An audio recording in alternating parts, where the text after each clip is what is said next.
Vendredi 12 juin 2020, au nouveau musée royal de l'Afrique centrale à Tervuren, dans la périphérie de Bruxelles, M. Joseph Mokoumadi, gouverneur de la province congolaise du Sankourou, a échangé avec des entrepreneurs belges et des originaires de la province du Sankourou vivant en Belgique.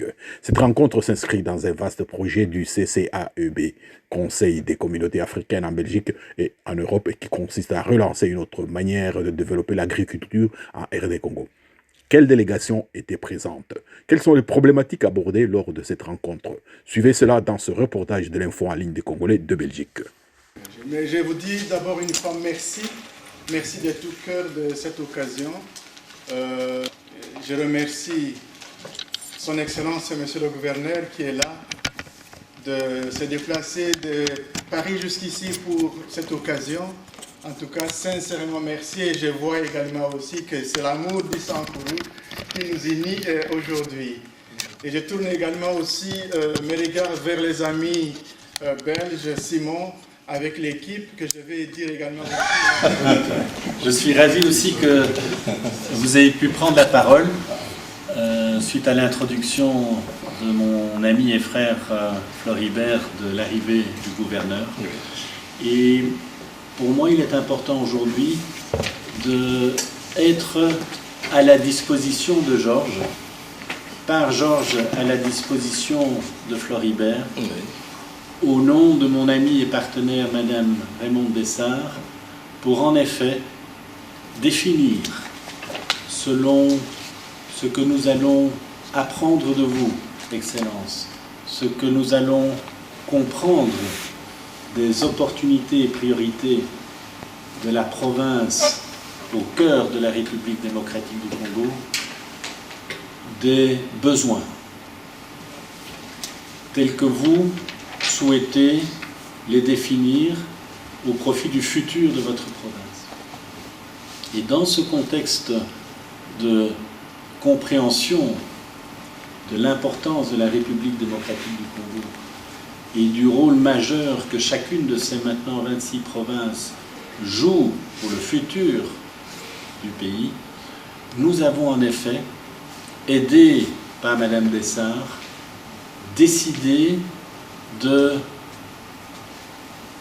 apprécier l'opportunité qui nous est offerte depuis l'arrivée de votre nouveau président en 2019, de contribuer à sa mission-vision en parallèle de tous ceux, privés, publics, institutionnels, qui ont décidé de soutenir sa mission-vision selon nos moyens.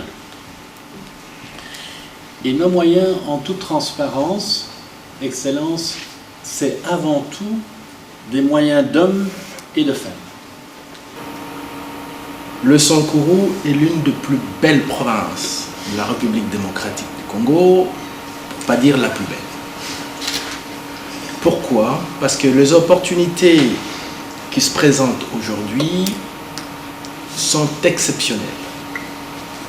Surtout pour les hommes d'affaires aguerris, au Sankourou, tout est à faire.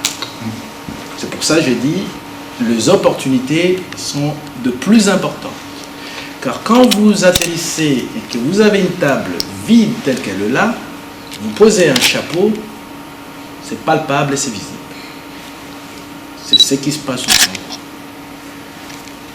Floribert a très bien travaillé. Il a apporté le savoir-faire qu'il a pu et il a prouvé qu'il y a des possibilités de pouvoir passer à un palier supérieur. Mais il faut aller une volonté politique. Et ce qui nous a manqué, le Sankourou a des têtes. La matière grise, il y en a. La compétence, il y en a. Mais la volonté politique a fait sombrer cette province. Et aujourd'hui, mon arrivée à la tête de cette province, ici, d'abord de la diaspora, et qui puisait mes années ici dans la diaspora, j'ai pu développer aussi quelques compétences et connaissances dans le domaine de l'entrepreneuriat, dans la gestion de ressources humaines, et j'en passe. Je me suis dit, voilà l'occasion réellement d'apporter une politique dite de développement et non une politique politicienne comme nous l'avons connue. Monsieur le gouverneur, bonjour. Vous venez d'avoir une rencontre avec des hommes d'affaires belges et puis avec quelques personnalités de votre province. Vos impressions après cette rencontre? Très très bien.